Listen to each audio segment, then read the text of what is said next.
ಈ ಪರಿಶುದ್ಧ ದಿನದಲ್ಲಿ ಕೂಡ ದೇವರು ತನ್ನ ಜನರ ಹತ್ರ ಮಾತಾಡುವುದು ಹೇಗೆ ಅಥವಾ ಏನು ಮಾತಾಡ್ತಾರೆ? ದೇವರು ನಮ್ಮ ಹತ್ರ ಮಾತಾಡುವುದು ಹೇಗೆ, ಏನು ಮಾತಾಡ್ತಾರೆ? ಇದನ್ನು ನಾವು ತಿಳಿಯಬೇಕು. ತುಂಬಾ ಜನರು ದೇವ್ರು ನನ್ನ ಹತ್ರ ಮಾತಾಡ್ತಾರೆ, ಅವ್ರ ಹತ್ರ ಮಾತಾಡ್ತಾರೆ, ಇವ್ರ ಹತ್ರ ಮಾತಾಡ್ತಾರೆ ಅಂತ ಹೇಳ್ತಾರಲ್ಲ. ಒಂದ್ ವೇಳೆ ದೇವರು ಮಾತಾಡಿದ್ರೆ ಏನು ಮಾತಾಡ್ತಾರೆ? ಆಗ ಮಾತಾಡಿರೋದಕ್ಕೆ ಏನಾದರೂ ಸಾಕ್ಷಿಯೋ ಅದರ ಅನುಭವ ನಾವು ಹೇಗೆ ತಿಳ್ಕೊಳ್ಳೋದು ಎಂಬುದನ್ನ ಸತ್ಯವೇದ ಆಧಾರದಲ್ಲಿ ನಾವು ನೋಡೋಣ. ಅಲ್ಲೇಲೂಯಾ. ಎಷ್ಟೊಂದಿಗೆ ದೇವರು ನಮ್ಮ ಹತ್ರ ಮಾತಾಡ್ತಾರೆ ಎಂಬ ನಿರೀಕ್ಷೆ, ಭರವಸೆ, ವಿಶ್ವಾಸ ಇದೆ.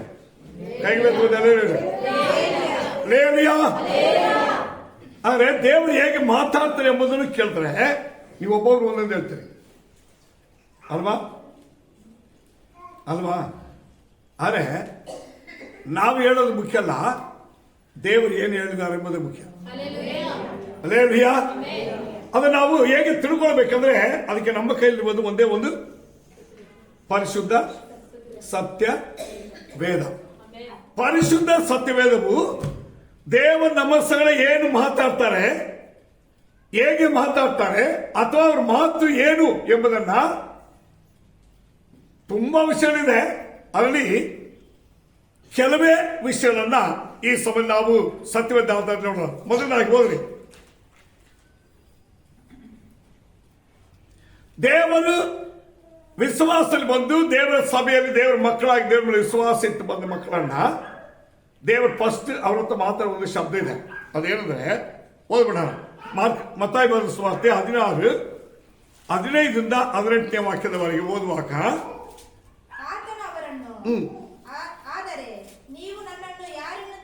ಗಮನಿಸಿರಿ,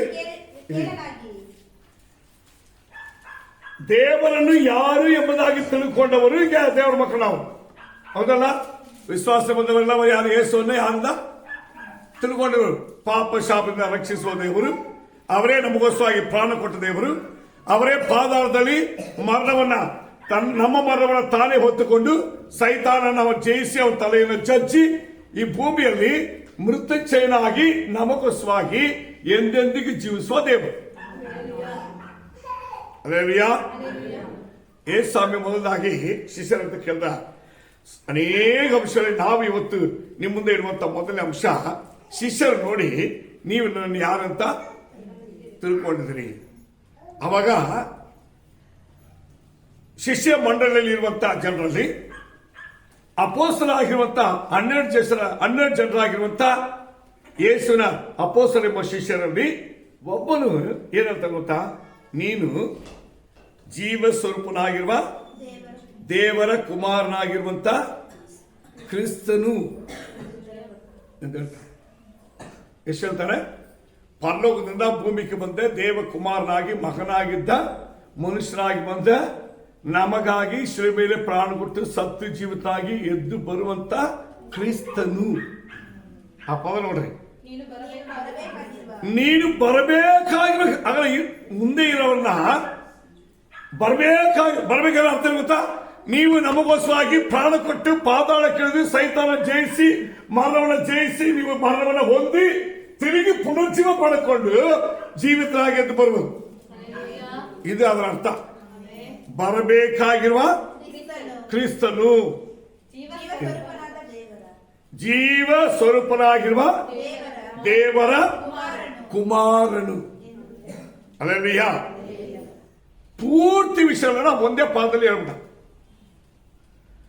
ಆವಾಗ ದೇವರು ಏನ್ ಹೇಳ್ತಾರೆ? ಓದೋಣ, ಮುಂದೆ ಓದುವ. ಯೋನನ ಮಗನಾಗಿರುವ ಸೀಮೋನನೇ, ನೀನು ಧನ್ಯನು. ಅಲ್ಲೇಲೂಯಾ. ಹೇಳ್ರಿ, ನಿಮ್ಮನ್ನ ನಿಮ್ಮ ತಂದೆ ಹೆಸರನ್ನ ಗುರುತಿಸಿ ಇಂಥವರ ಮಗಳಾಗಿರುವ ನೀವು ಧನ್ಯರು. ಯಾಕೆ ಗೊತ್ತಾ? ನೀವು ಯೇಸು ದೇವರಾಗಿ ಒಪ್ಪಿಕೊಂಡಿರೋದು, ನಂಬಿರೋದು, ದೇವರ ಹಾಲಕ್ಕೆ ಬಂದಿರೋದು, ದೇವರ ಮಕ್ಕಳಾಗಿರೋದು, ಪ್ರಾರ್ಥನೆ ಮಾಡುವುದು, ನಿಮಗೆ ದೇವರ ಸಹಾಯಕ್ಕಿದ್ದಾನೆ ಎಂಬುದಾಗಿ ಧೈರ್ಯ ಇರ್ಬೋದು, ಆತನ ಮೇಲೆ ವಿಶ್ವಾಸ ಇಟ್ಟಿರ್ಬೋದು, ನಾನು ಆತನಿಗಾಗಿ ಜೀವಿಸಿ ತೀರ್ಮಾನ ಇರುವ ನೀವು ಧನ್ಯರು. ಆಗ ದೇವರು ನಮ್ಮನ್ನು ನೋಡಿ ಏನ್ ಹೇಳ್ತಾರೆ?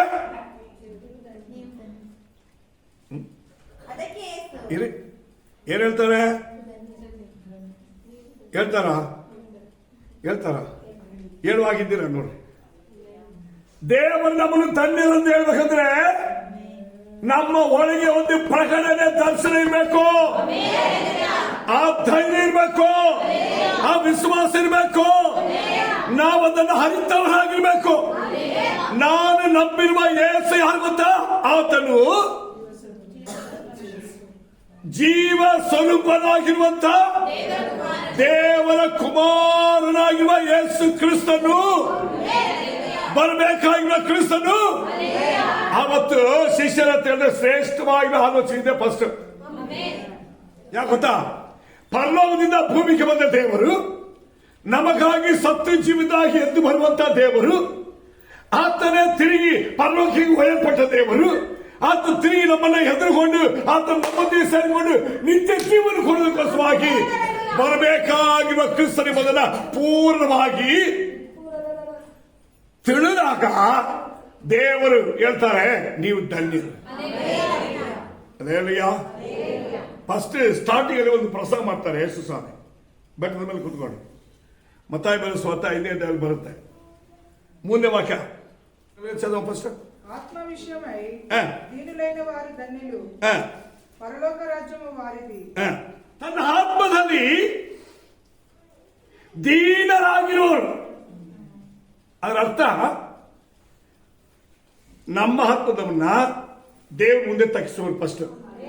ಸೆಕೆಂಡ್, ನಮಗೆ ಕೊಲ್ಲಪಟ್ಟಿರುವ ದೇಶವು ಮನುಷ್ಯ ಜನರ ಮುಂದೆ ಸಕಲ ಕಾರ್ಯಗಳಲ್ಲಿ ಸೌಮ್ಯವುಳ್ಳವರಾಗಿ ದೇವರ ಭಕ್ತಿಯನ್ನು, ವಿಶ್ವಾಸವನ್ನು, ದೇವರಲ್ಲಿರುವಂತಹ ಜೀವನವನ್ನ ಜನರಿಗೆ ಪ್ರಕಟಿಸುವಂತ ಹೃದಯ ಮನಸ್ಸಿರುವ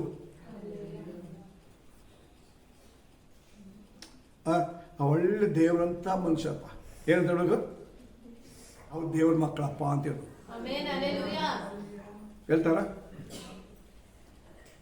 ಹೇಳ್ತಾರ? ನೀವು ಎಲ್ಲಿದ್ದರೂ, ನೀವು ಏನೇ ಮಾಡಿದರೂ, ನಿಮ್ಮ ಆತ್ಮೀಕವಾಗಿರುವ ನಿಮ್ಮ ಗುಣ ಸ್ವಭಾವಗಳನ್ನ ಪ್ರಪಂಚ ನೋಡುವಾಗ ಇವರು ಯಾರು? ದೇವರ ಮಕ್ಕಳು. ಯಾಕಂದ್ರೆ ಅವರಲ್ಲಿ ದೇವರ ಆತ್ಮದಿಂದ ಬರುವಂತಹ ದೀನತೆ ಇದೆ. ನಮ್ಮನ್ನು ಹೇಳ್ತಾರೆ, ನಾವು ಹೋಗ್ಬೇಕಾದ್ರೆ ಆ ವಯಸ್ಸು ಈ ವಯಸ್ಸಲ್ಲಿ ಹಾಕೊಂಡು ಹೋಗ್ತೀವಿ ನೋಡಿ. ನಮ್ಮ ನೋಡ್ರೆ ಅವರಿಗೆ ಕಾಣ್ಬೇಕು, ಇವ್ರಿಗೆ ಕಾಣ್ಬೇಕು. ಯಾರಿಗೆ ಕಾಣ್ಬೇಕಮ್ಮ? ಯಾವತ್ತಾದ್ರೂ ನಾನು ದೇವರ ಮಗನಾಗಿ, ದೇವರ ಮಗಳಾಗಿ ಜನರ ಮುಂದೆ ಕಾಣಬೇಕೆಂಬ ಭಾವನೆಯಲ್ಲಿ ನಮ್ಮ ಅನುಭವ ಎಲ್ಲಿ ನೀವು ನಿಂತಾಗ ನಿಮ್ಮನ್ನು ತೋರಿಸ್ಕೊಂಡಿದ್ದೀರಾ? ನೀವು ಪರಲೋಕದ ದೇವರನ್ನು ಅಂಗೀಕರಿಸಿ ಪರಲೋಕ ದೇವರ ಮಕ್ಕಳಾಗಿ ನಿಂತಿರು. ನೀವು ಆತನ ಮುಖದ ಪ್ರಸನ್ನತೆಯನ್ನು ಭೂಮಿಯಲ್ಲಿ ತೋರಿಸುವಂತ ದೀನರಾಗಿದ್ರೆ ನೀವು ಧನ್ಯ.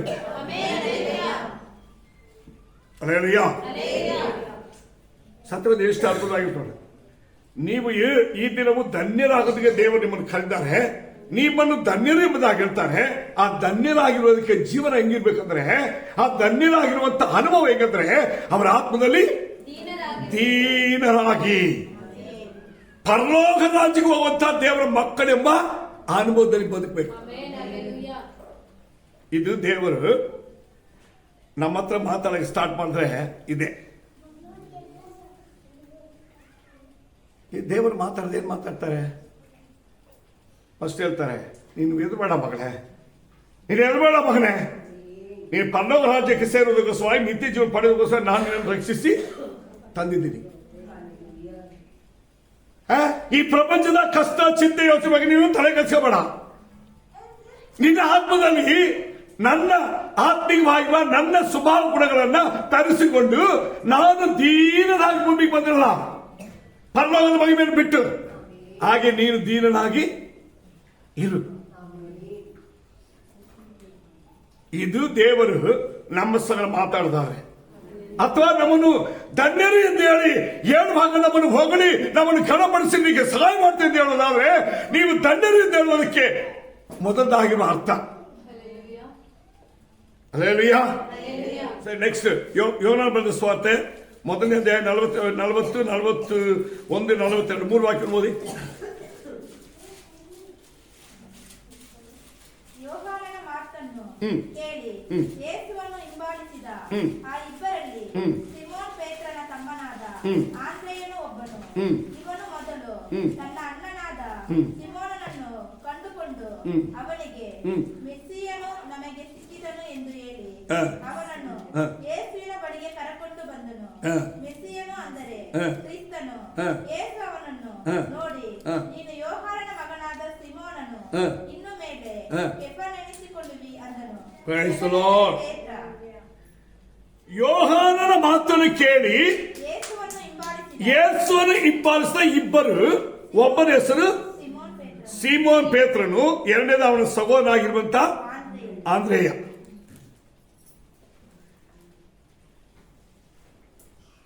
ಮೊದಲಾಗಿ ಅವನು ತನ್ನ ಸಹೋದರನಾಗಿರುವ ಸೀಮೋನನ್ನು ಕಂಡು ಮೇಸಯ್ಯ ಅವನ್ನ ನಾನು ಏನ್ ಮಾಡಿದೆ, ಕಂಡುಕೊಂಡೆ. ಮೇಸಯ್ಯ ಅಂದ್ರೆ ಕ್ರಿಸ್ತನು ಎಂದು ಅರ್ಥ. ಈಗ ವಿಶ್ವಾಸಿಗಳು ಒಬ್ರೊಬ್ರು ನೀವು ಮಾತಾಡಿದ್ರೆ ನಿಮ್ಮ ಮುಖಾಂತರ ಅವ್ರ ಹತ್ರ ಮಾತಾಡ, ಅವ್ರ ಮುಖಾಂತರ ನಿಮ್ಮ ಹತ್ರ ದೇವ್ರ ಮಧ್ಯೆ ಮಾತಾಡೋ ಶಬ್ದ ಏನಮ್ಮ ಹೇಳ್ರಿ? ನಾವು ಮೇಸಯ್ಯ ಕಂಡುಕೊಂಡಿದ್ವಿ. ವಿಶ್ವಾಸಿಗಳು ಮತ್ತೊಬ್ಬರಿಗೂ ಮಕ್ಕಳು ನೋಡಿ ಮಾತಾಡ್ರಿ. ಯೇಸು ನನಗಿದ್ದಾರೆ, ನೀನ್ ದೇವ್ರ ಮಗಳು, ನಾನು ದೇವ್ರ ಮಗಳು, ನೀನ್ ದೇವ್ರ ಮಗಳು, ನಾನು ದೇವ್ರ ಮಗಳು, ನಮಗೆ ದೇವರಿದ್ದಾರೆ ಎಂಬುದಾಗಿ ನಾವು ಕಂಡುಕೊಂಡಿರುವ ದೇವರು ಒಬ್ಬರಿದ್ದಾರೆ ಎಂಬುದಾಗಿ ಯಾವ ತರ ಮಾತಾಡಿದ? ದೇವ್ರ ಮಕ್ಕಳಾಗಿ ಏನ್ ಮಾತಾಡ್ಬೇಕು? ಮುಖ ನೋಡ್ಮೇಲೆ ಹೇಳ್ಬೇಕು, ನಿನಗೆ ಏರಿಸಿದ್ದಾರೆ, ನನಗೆ ಏರಿಸಿದ್ದಾರೆ.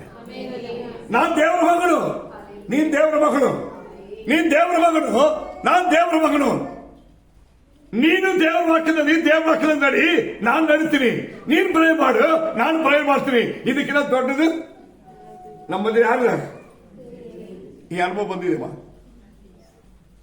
ಪೇತ್ರನ ಯೇಸು ಸಾರು ಸಂಧಿಸುವಾಗ ಫಸ್ಟ್ ಅವನು ಎಲ್ಲಿದ್ದಾನೆ? ಮೀನು ಹಿಡಿತಾ ಇದ್ದಾನೆ. ರಾತ್ರಿ ಎಲ್ಲ ಪ್ರಯಾಸ ಪಟ್ಟು ಏನು ಸಿಕ್ಕಲಿಲ್ಲ.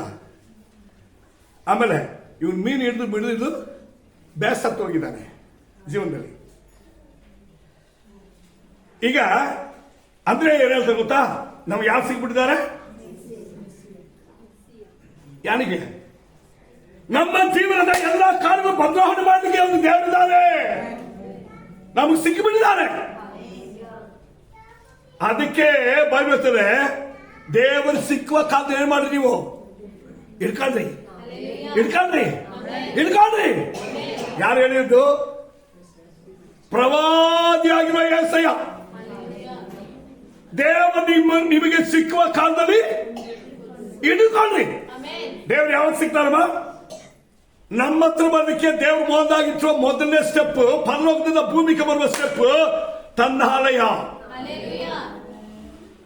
ದೇವ ಜನರು ದೇವರ ಸಭೆಯಲ್ಲಿ ನಿಂತುಕೊಳ್ಬೇಕು. ದೇವ್ರು ಹೇಳ್ತಾರೆ, ನಾನ್ ನನ್ನ ಜನರನ್ನು ನೋಡಿದ ಪರಲೋಕದ ದೇವ್ರ ಭೂಮಿಗೆ ಬಂದ್ರೆ ನಾವು ಆ ಸಮಯದಲ್ಲಿ ಏನ್ ಮಾಡ್ತೀವಿ ಗೊತ್ತಾ? ಪ್ರಾರ್ಥನೆಗೆ ನಮ್ಮ ಇಷ್ಟಕ್ಕೆ ಬರ್ತೀವಿ. ಸೆಕೆಂಡ್, ದೇವರ ಹಾಲದಲ್ಲಿ ಕೂತ್ಕೊಳ್ಳುವಾಗ ನಾವು ದೇವರೇ ನಿನ್ನ ಸಂಜೆ ಕೂತ್ಕೊಂಡಿದ್ದೀರಯ್ಯ, ನೀನ್ ನನ್ನ ಸಗಡೆ ನಾನು ನೋಡ್ತಾ ಇರುವ ದೇವ್ರು, ನನಗೆ ಮಾತಾಡ್ತಿರೋ ದೇವ್ರು, ನೀನ್ ಮಾತಾಡಿ ನನಗೆ ಕೇಳುತ್ತೆ, ನಾನು ಕೇಳುತ್ತೆ ಕೇಳುತ್ತೆ ಕೇಳುತ್ತೆ ಕೇಳಿದ್ರಿ ಹೇಳ್ರಿ. ನೀವು ಒಬ್ರು ಮಾತಾಡ್ಬೇಕಾದ್ರೆ ಮಾತಾಡ್ರಿ.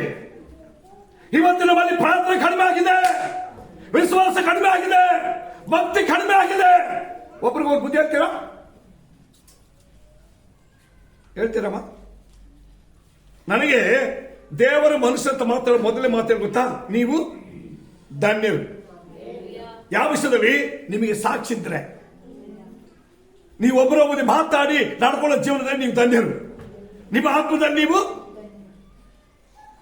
ದೀನರಾದ್ರೆ ಧನ್ಯರು. ನೋಡಿ, ಲೂಕನ ಬರೆಸುವಂತ 10ನೇ ಅಧ್ಯಾಯ 20ನೇ ವಾಕ್ಯ ಏನು ಹೇಳ್ತದೆ? ಆದರೂ ದೆವ್ವಗಳು ನಮಗೆ ಅಧೀನವಾಗಿವೆ ಎಂದು ಸಂತೋಷ ಪಡದೆ ನಮ್ಮ ಹೆಸರುಗಳು ಪರಲೋಕದಲ್ಲಿ ಬರೆದಿರುತ್ತವೆ ಎಂದು ಸಂತೋಷ ಪಡಿರಿ ಎಂಬುದಾಗಿ. ಅರ್ಥ ಮಾಡ್ಕೊಳ್ಳಿ. ನೀವು ದೇವರ ಮಕ್ಕಳಾಗಿದ್ರೆ, ನೀವು ದೇವರ ಸಭೆಯಲ್ಲಿದ್ರೆ ನಿಮ್ಮ ಹೆಸರಲ್ಲಿ ಬರೆದಿರ್ತಾರೆ. ಅರ್ಥ ಆಗುತ್ತಮ್ಮ ನಿಮಗೆ? ಸರಿ, ಹಾಗಾದ್ರೆ ಅವರವರ ಹೆಸರನ್ನ ದೇವರು ಎಲ್ಲಿ ಬರೀತಾರೆ? ಅವರ ಸಭೆಯಲ್ಲಿ ಬರೀತಾರೆ. ಯಾರು ಬರೆಯೋದು? ಅವರೇ. ದೇವರು ಹೇಳ್ತಾರೆ, ದೇವರ ಮಾತಿಗೂ ದೇವರ ಸತ್ಯಕ್ಕೂ ದೇವರ ನೀತಿಗೂ ದೇವರ ಸಭೆಗೂ ದೇವರ ಉಪದೇಶಕ್ಕೆ ನೆಟ್ಟಗೆ ನಿಂತಿರೋದ್ರೆ ದೇವರ ಅಲ್ಲದೆ ಹೆಸರು ತೆಗೆಸ್ಬಿಟ್ಟಾರೆ. ದೇವರ ಮಕ್ಕಳಾಗಿ ನಮ್ಮನ್ನ ದೇವ ತನ್ನ ಸಭೆಯಲ್ಲಿ ದೀಪ ಸ್ತಂಭದಂತೆ ಬೆಳಕಾಗಿ ಲೋಕಕ್ಕೆ ಬೆಳಕಾಗಿರು ಎಂದು ಹೇಳಿದ ದೇವರು. ನೀವು ನನ್ನಲ್ಲಿ, ನನ್ನ ವಾಕ್ಯ ನಿಮ್ಮಲ್ಲಿದ್ರೆ ನೀವು ಲೋಕಕ್ಕೆ ಬೆಳಕು ಕೊಡುವಂತ ಪ್ರಕಾಶದಲ್ಲಿದ್ದೀರಿ ಅಂತ. ದೇವರ ಸಭೆ ಎಂಬುದು ಸತ್ಯವಾಗಿರುತ್ತೆ. ದೇವರ ಮಕ್ಕಳು ಒಂದು ದೀಪದಂತಿರ್ತಾರೆ. ಅವರು ಪ್ರಕಾಶಿಸುವ ಜನ, ಅವರ ದೇವರು ತಂದಿಟ್ಟಿದ್ದಾರೆ. ಅವರಿಷ್ಟ ನಡೆಯೋದಕ್ಕಲ್ಲ. ದೇವರು ಹೇಳ್ತಾರೆ, ಮೊದಲು ಮಾಡ್ತಿದ್ದನ್ನೇ ಮಾಡು. ಇದುವೇ ಪೇತ್ರನ ಕುರಿತು ದೇವರು ಹೇಳ್ತಾ ಗೊತ್ತಾ, ಅವನಿಗೆ ದೇವರು ಕೊಟ್ಟ ಪ್ರಕಟಣೆ ಜೀವ ಸ್ವರೂಪನಾಗಿರುವ ದೇವರ ಕುಮಾರ ಆಗಿರುವ ಬರಬೇಕಾಗಿರುವ ಕ್ರಿಸ್ತನು. ಇವನೇನಂತಾನೆ ನೋಡ್ರಿ, ಅವನ ಸಹೋದರ ಅಂದ್ರೆ ಏನಂತಾನೆ, ನಾವು ಯಾರನ್ನು ಕಂಡುಕೊಂಡೆ?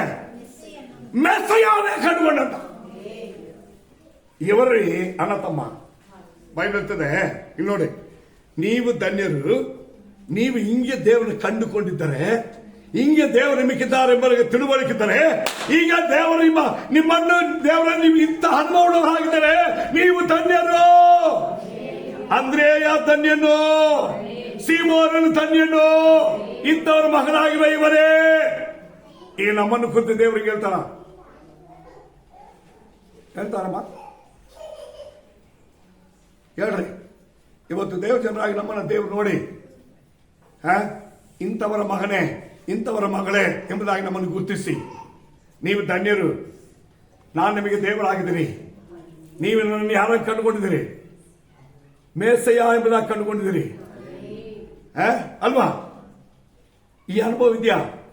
ಬರಬೇಕಾದ ಕ್ರಿಸ್ತ ಎಂಬುದನ್ನು ಕಂಡುಕೊಂಡಿದ್ವಿ. ನಮಗಾಗಿ ಶಿಲುಬೆಯಲ್ಲಿ ಬಂದು ಪ್ರಾಣ ಕೊಟ್ಟು ಮೃತ್ಯುಂಜಯನಾಗಿ ದೇವರನ್ನು ಕಂಡುಕೊಂಡಿದ್ವಿ. ಇದೆಲ್ಲ ಯೇಸು ತನ್ನನ್ನ ಬಲಿ ಕೊಟ್ಟು ಮರಣವನ್ನ, ಪಾಪವನ್ನ ತನ್ನ ಮೇಲೆ ಹೊತ್ತುಕೊಂಡು ಪಾದಾಳಕ್ಕೆ ಇಳಿದು ಸೈತಾನ ಜಯಿಸಿ ಮೇಲಕ್ಕೆ ಬರೋದಕ್ಕಿಂತ ಮುಂಚೆ ಅವನು ಅವನ ಜೀವಿತ ಅವನಲ್ಲಿದ್ದನ್ನು ದೇವರಿಗಾಗಿ ಕೊಟ್ಟವನು. ಇವತ್ತು ನಾವು ದೇವರ ಮುಂದೆ ಜಯಶಾಲಿ ಆಗಿ ಮುಂದೆ ನಡೆಯೋದಕ್ಕೆ ಅನೇಕ ಎಡವಟ್ಟುಗಳು ಸಿಕ್ಕೊಳ್ಳೋದು ಕಾರಣ ಏನು ಗೊತ್ತಾ? ನಮ್ಮ ಜೀವನ ಇನ್ನು ದೇವರಿಗಾಗಿ ಇಷ್ಟ ಪ್ರಕಾರವಾಗಿ ಪೂರ್ಣ ಆಗಿರಲಿಲ್ಲ. ಇನ್ನು ಮನುಷ್ಯರಿಂದ ಇದೆ, ಪ್ರಪಂಚದಿಂದ ಇದೆ, ಸ್ನೇಹಿತರಿಂದ ಇದೆ, ಊರಿಂದ ಇದೆ, ನಮಗಿರುವ ಸಹಾಯಕರ ಮಾರ್ಗಗಳಿಂದ ಇದೆ. ಆದ್ರೆ ನಾನು ಕಣ್ಣೆತ್ತಿ ಪರ್ವತಗಳ ಕಡೆಗೆ ನೋಡ್ತಾ ಇದ್ದೀನಿ, ನನ್ನ ಸಹಾಯವು ಎಲ್ಲಿಂದ ಬರ್ತದೆ? ಅದು ಆಕಾಶ ಭೂಮಿ ನಿರ್ಮಿಸಿದ ದೇವರಿಂದಲೇ ಬರುತ್ತೆ. ಅವರೇ ಧನ್ಯರು, ಅವರೇ ಧನ್ಯರು. ಈ ಸಾಕ್ಷಿ ಬರ್ಬೇಕಂದ್ರೆ ಮೊದಲಾಗಿ ವಿಷಯ 4 ವಿಷಯಗಳಿದೆ. ಮೊದಲಾಗಿ ದೇವರ ಮೇಲೆ ವಿಶ್ವಾಸವಿಟ್ಟವರು ಅವರ ಹತ್ರ ದೇವರು ಹೆಂಗ್ ಮಾತಾಡ್ತಾರೆ, ಇವರು ದೇವರನ್ನು ಕುರಿತು ಹೇಗೆ ಕಂಡುಕೊಂಡು ಮಾತಾಡ್ತಾರೆ. ಫಸ್ಟ್ ವಿಷಯ. ಸೆಕೆಂಡ್, ಓದಿ ಯಾರು ಓದೋಣ. ಮಾರ್ಕನ ಬರೆದ ಸುವಾರ್ತೆ 14ನೇ ಅಧ್ಯಾಯ 37-38 ವಾಕ್ಯ. ಆಮೇಲೆ ಆತನು ಬಂದು ಅವರು ನಿದ್ದೆ ಮಾಡುವುದನ್ನು ಕಂಡು ಪೇತ್ರನಿಗೆ, ಸೀಮೋನನೇ, ನಿದ್ದೆ ಮಾಡುತ್ತೀಯಾ? ಒಂದು ಗಳಿಗೆಯಾದರೂ ಎಚ್ಚರವಾಗಿರಲಾರೆಯಾ? Praise the Lord. ಶೋಧನೆಗೆ ಒಳಗಾಗದಂತೆ ಎಚ್ಚರವಾಗಿದ್ದು ಪ್ರಾರ್ಥನೆ ಮಾಡ್ರಿ. ಸೆಕೆಂಡ್, ದೇವರು ಏನ್ ಮಾಡಿದ್ರಮ್ಮ? ದೇವರು ನಮ್ಮ ನೋಡಿ ನಮ್ಮ ಹತ್ರ ಮಾತಾಡಿದ್ರೆ ಗೊತ್ತಾ? ನಿಮ್ಮ ವಿಶ್ವಾಸ ಕರೆಕ್ಟ್ ಇರಲಿ, ನೀವು ನಡೆಯೋದು ಕರೆಕ್ಟ್ ಇರಲಿ, ನೀವು ಉಪದೇಶ ಕೇಳಿ ಅವ್ರು ನಿಲ್ಲೋದು ಕರೆಕ್ಟ್ ಇರಲಿ. ಇದೆಲ್ಲ ಕರೆಕ್ಟ್ ಇರ್ಬೇಕಂದ್ರೆ ನಿಮ್ಗೆ ಏನ್ ಬೇಕು? ಏನ್ ಬೇಕು? ಪ್ರಾರ್ಥನೆ ಇರಬೇಕು. ಸಭೆಗೆ ಏನ್ ಬೇಕು? ದೇವ ಜನರಿಗೆ ಹೆಂಗ್ ಪ್ರೇಯರ್ ಮಾಡ್ತೀರಿ ನೀವು? ಹೆಂಗ್ ಪ್ರೇಯರ್ ಮಾಡ್ಬೇಕಂತ ಹೇಳ್ರಿ. ಓದಿ, ಎಷ್ಟು ಸಭೆ ಹೇಳ್ತಾರೆ? ಶೋಧನೆಗೆ ಒಳಗಾಗದಂತೆ ಎಚ್ಚರವಾಗಿದ್ದು ಪ್ರೇಯರ್ ಮಾಡು. ಮನಸ್ಸಲ್ಲಿ ಪ್ರೇಯರ್ ಮಾಡ್ಬೇಕಂತ ಆಸೆ ಇದೆ, ಪ್ರೇಯರ್ ಮಾಡ್ಬೇಕಂತ ಇಷ್ಟನಿದೆ, ಪ್ರೇಯರ್ ಮಾಡ್ಬೇಕಂತ ಇದೆ. ಆದರೆ ಯಾರಿಗೆ ಸಾಲ? ಈಗ ವಿಶ್ವಾಸಿಗೆ ಏನ್ ಸಾಲಮ್ಮ? ಯಾಕೆ ಗೊತ್ತಾ? ತುಂಬಾ ಟಯರ್ಡ್, ನಡ್ಕೊಂಡು ಹೋಗಕ್ಕಾಗಲ್ಲ, ಕೂತ್ಕೊಳ್ಳೋಕ್ಕಾಗಲ್ಲ, ಉಪವಾಸ ಇರೋಕ್ಕಾಗಲ್ಲ. ಇನ್ನೂ ಹೇಳ್ತೀರಿ ಕೇಳ್ರಿ, ನಾವು ಅಲ್ಲಿ ಹೋಗಿ ಕುತ್ಕೊಂಡು ಪ್ರೇಯರ್ ಮಾಡೋಕ್ಕಾಗಲ್ಲ. ನಿಮ್ಮ ಹತ್ರ ಏನ್ ಸ್ವಾಮಿ ಹೇಳ್ತಾ ಇರೋದು ಇವತ್ತು? ಇಷ್ಟ ನೆಪ ಹೇಳ್ಬೇಡ್ರಿ, ಹೇಳ್ಬೇಡ್ರಿ, ನೆಪ ಹೇಳ್ಬೇಡ್ರಿ ಪ್ರಾರ್ಥನೆಗೆ. ಪೇತ್ರನ ಹತ್ರ ಸೆಕೆಂಡ್ ಏನ್ ಮಾತಾಡ್ತಾಳೆ ನೋಡ್ರಿ, ಏನಂತಾರೆ? ನೀನು ಶೋಧನೆಗೆ ಒಳಗಾಗದಂತೆ ಎಚ್ಚರವಾಗಿದ್ದು ಪ್ರಾರ್ಥನೆ ಮಾಡು. ದೇವರ ಹತ್ರ ಬಂದವರ ಹತ್ರ ದೇವರು ಹೇಳೋದಕ್ಕೆ ವಿಷಯ ಏನ್ವಾ? ನಿನ್ನ ಪ್ರಾರ್ಥನೆ ವಿಶ್ವಾಸ ಕರೆಕ್ಟ್ ಮಾಡು. ಪ್ರಾರ್ಥನೆ ಜೀವಿತ, ಪ್ರಾರ್ಥನೆ ಜೀವಿತ. ಇವತ್ತು ನಾನು ಎಂದಾಗ ಇವತ್ತು ನಾನು ಹೋಗಿ ನನ್ನ ಮನೆಗೆ ಪ್ರೇ ಮಾಡ್ತೀನಿ, ನನಗಾಗಿ ಪ್ರೇ ಮಾಡ್ತೀನಿ, ಮಕ್ಕಳಿಗಾಗಿ ಪ್ರೇ ಮಾಡ್ತೀನಿ, ನನ್ನ ಜನರಿಗೋಸ್ಕರ ಸಭೆಗೋಸ್ಕರ ಪ್ರೇ ಮಾಡ್ತೀನಿ, ದೇವರ ಸಭೆಗೆ ಹೋಗ್ತೀನಿ, ಕುತ್ಕೊಂಡು ಪ್ರೇ ಮಾಡ್ತೀನಿ. ಮಾಡಿದ್ವಾ? ದೇವರು ಒಂದು ದಿವಸ ನಮ್ಮ ಕೈ ಕೊಟ್ಟ ರಕ್ಷಣೆಯನ್ನ ಜೀವಿತವನ್ನ ಕಾಪಾಡಿಕೊಳ್ಬೇಕು. ನಾವು ಪ್ರೇ ಮಾಡ್ತೀವಿ ಅದಕ್ಕೆ.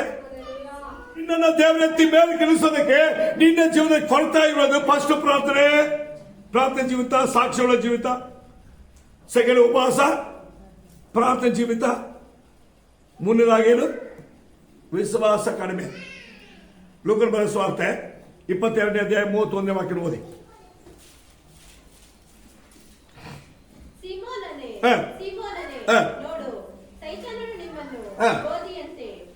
ಸೈತಾನನು ನಿಮ್ಮನ್ನು ಗೋಧಿಯಂತೆ ಹೊಡೆಯುವುದಕ್ಕೋಸ್ಕರವಾಗಿ ನಾವೆಲ್ಲರೂ ದೇವರ ಕೈನಲ್ಲಿರುವಂತ ಗೋಧಿ ಅಂತಿದೀವಿ. ಎಲ್ಲಿದ್ವಿ? ಮರ, ಹೌದಲ್ವಾ? ಹೊಡೆಯೋದು ಎಲ್ಲಿ? ಮನೆಯಲ್ಲಿದೆಯಲ್ಲ.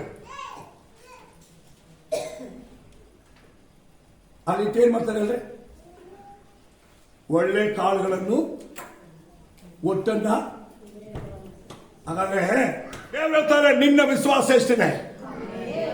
ನಿನ್ನ ವಿಶ್ವಾಸವೇ ನಿನ್ನನ್ನು ರಕ್ಷಿಸುತ್ತೆ. ನಿನ್ನ ವಿಶ್ವಾಸವೇ ನಿತ್ಯ ರಾಜ್ಯಕ್ಕೆ ಹೋಗುತ್ತೆ. ನಿನ್ನಲ್ಲಿರುವ ವಿಶ್ವಾಸವೇ ದೊಡ್ಡದಾಗಿರ್ಬೇಕು. ನಿನ್ನಲ್ಲಿರುವ ಯೇಸು ದೊಡ್ಡವರಾಗಿ ಕಾಣಬೇಕು. ಇವತ್ತು ದೇವರು ಒಂದು ಪರಿಶೋಧನೆ ಮಾಡಿ ನಿಮ್ಮ ವಿಶ್ವಾಸ ಹೇಗಿದೆ. ಲಾಸ್ಟ್ ಕಡೆದಾಗಿರೋ ವಿಷಯ ಇದೆಲ್ಲ ಪೇತ್ರನ ಮೇಲೆ ಮಾತ್ರ ಕೇಳುವ ಅಂಶಗಳು. ಕಡೆದಾಗಿರೋ ವಿಷಯ 4ನೇದು ಓದೋಣ. ಯೋಹಾನನ ಬರೆದ ಸುವಾರ್ತೆ 21ನೇ ಅಧ್ಯಾಯ 15ರಿಂದ 17 ವಾಕ್ಯವರೆಗೆ ಬೇಗ. ಅವರು ಊಟ ಮಾಡಿದ ಮೇಲೆ ಯೇಸು ಸಿಮೋನ ಪೇತ್ರನನ್ನು, ಯೋಹಾನನ ಮಗನಾದ ಸಿಮೋನನೇ, ನೀನು ಇವರಿಗಿಂತ ಹೆಚ್ಚಾಗಿ ನನ್ನ ಮೇಲೆ ಪ್ರೀತಿಸಿದ್ದೀಯೋ ಎಂದು ಕೇಳಲು ಅವನು, ಹೌದು ಸ್ವಾಮಿ, ನಿನ್ನ ಮೇಲೆ ಮಮತೆ ಇಟ್ಟಿದ್ದೇನೆಂದನು. ನೀನೇ ಬಲ್ಲೆ ಅಂದನು. ಆತನು ಅವನಿಗೆ, ನನ್ನ ಕುರಿಮರಿಗಳನ್ನು ಮೇಯಿಸು ಎಂದು ಹೇಳಿದನು. ದೇವರು ನಿಮ್ಮ ಹತ್ರ ಕಳೆದ ಈ 4 ವಿಷಯಗಳ ಖಂಡಿತವಾಗಿ ಪ್ರತಿ ವಿಶ್ವಾಸ ಅಂತ ಕೇಳ್ತಾರೆ. ದೇವರ ಪ್ರೀತಿ ಮಾಡಿದ್ರೆ ದೇವರ ವಾಕ್ಯದಂತೆ ನಡೆಯೋದು, ದೇವರ ಸೇವೆ ಹೇಳಿದಂತೆ ಕೇಳೋದು, ದೇವರ ಮಾತಿಗೆ ವಿಧೇಯನಾಗೋದು. ಏನು ಪ್ರೀತಿ ಅಂದ್ರೆ ನನ್ನ ಕುರಿಗಳನ್ನು ಕಾಯಿ, ಮೇಯಿಸು, ಪೋಷಿಸು. ದೇವರ ಜನರ ಹತ್ರ ದೇವರ ಪ್ರೀತಿ ಬೇಕು. ನೀವು ನನ್ನನ್ನು ಪ್ರೀತಿಸೋದಾದ್ರೆ ನನ್ನ ಸಭೆಯಲ್ಲಿ ಇರುವಂತಹ ಕುರಿಗಳನ್ನ ಕಾಪಾಡು. ಯಾವ್ದಾದ್ರು ಕಾಪಾಡಿದ್ಯಾ? ನೀನು ಕುರಿಮರಿ ಆಗಿರು, ನೀನ್ ದೇವರ ಮಗಳಾಗಿರು, ನೀನ್ ದೇವರ ಮಗಳಾಗಿರು, ನೀನ್ ದೇವರ ಮಗಳು, ನಿನ್ನ ದೇವರ ಸ್ವರೂಪ ಇದೆ. ಯೇಸು ಸಭೆ ಕಟ್ಟಕ್ಕೆ ಬಂದು ಸಭೆ ಕಟ್ಟಕ್ಕೆ ಬಂದಿಲ್ಲ. ದೇವರ ಸಭೆಯನ್ನು ರಕ್ಷಣೆ ಮಾಡುವ ಸಭೆಯಲ್ಲಿ ಬಂದು ಸೇರಿಸಿ ನಿಲ್ಲಿಸಿದ್ರು.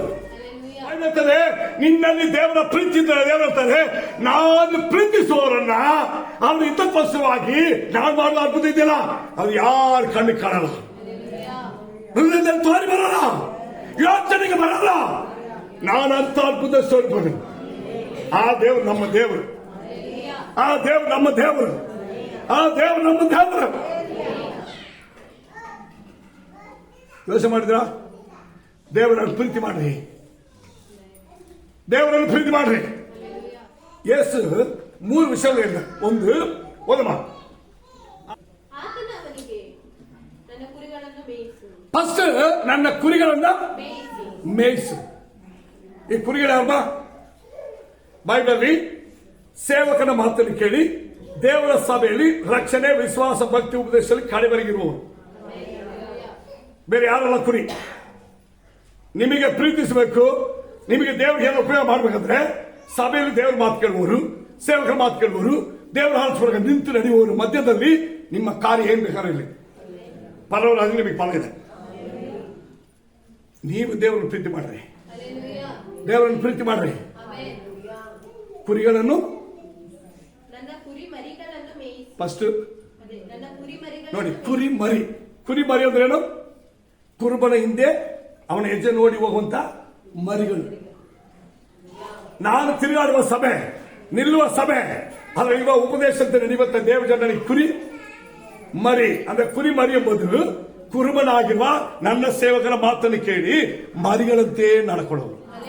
ಸೆಕೆಂಡ್, ನನ್ನ ಕುರಿಗಳನ್ನು ಕಾಯಿ. ಕುರಿಗಳನ್ನು ಕಾಯಿ. ಅರ್ಥ ಮಾಡ್ಕ, ನಾನು ನಿಮಗೆ ಹೇಳ್ತೇನೆ.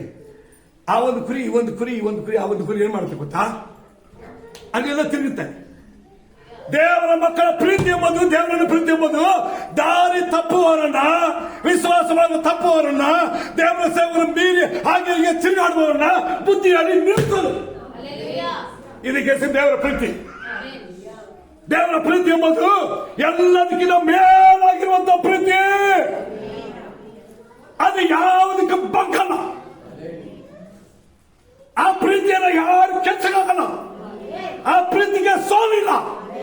ಆ ಪ್ರೀತಿ ಶಾಶ್ವತವಾಗಿರುವ ದೇವರ ಪ್ರೀತಿ. ಅದು ದೇವರಿಗಾಗಿ, ದೇವರ ಸಭೆಗಾಗಿ ಪ್ರಾಣ ಕೊಡಕ್ಕೆ ನಡೆಯುವ ಪ್ರೀತಿ. ಆ ಅರಿವು ಬೇಕಂದ್ರೆ ಮುಂದೆ ಓದಮ್ಮ. ನನ್ನ ಕುರಿಗಳನ್ನು ಮೇಯಿಸು. ಮೇಯಿಸೋದು ಅರ್ಥ ಆಯ್ತು ನಮಗೆ? ಏನ್ ಮೇಯಿಸೋದು ಗೊತ್ತಾ?